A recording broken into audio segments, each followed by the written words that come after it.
حضور صلی اللہ علیہ وآلہ وسلم نے ارشاد فرمایا، اگر کوئی دربار خداوندی میں جانا چاہے تو نماز کے لیے کھڑا ہو جائے۔ نماز میں کھڑا ہونا دربار الہی میں کھڑا ہونے کے برابر ہے، اور نماز کے بعد دعا کرنا گویا دربار الہی میں فریاد کرنا ہے۔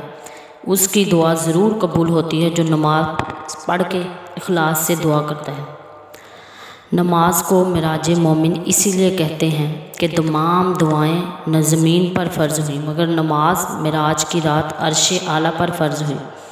اسی لیے جب نماز پڑھا کرو تو یہ خیال کیا کرو کہ خدا دیکھ رہا ہے۔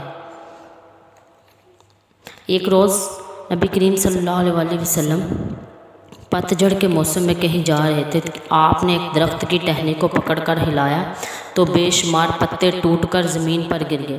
آپ نے ارشاد فرمایا، اے میرے صحابہ، یہ تم نے دیکھا ہے کہ میں نے جو ٹہنی ہلائی ہے اور بے شمار پتے جھڑ گئے ہیں، ایسے ہی جب نمازی نماز پڑھتا ہے تو اس کے گناہ نہیں رہتے۔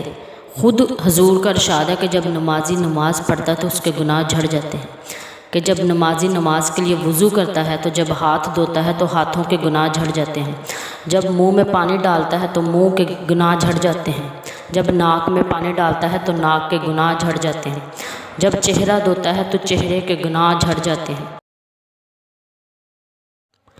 جب بازو دھوتا ہے تو بازو کے گناہ جھڑ جاتے ہیں، جب سر کا مساح کرتا ہے تو سر کے گناہ جھڑ جاتے ہیں، جب پاؤں دھوتا ہے تو پاؤں کے گناہ جھڑ جاتے ہیں۔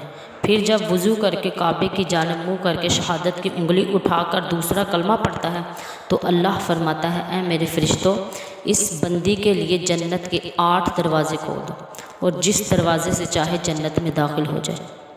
اللہ ہم سب کو نماز پڑھنے کی توفیق عطا فرمائے۔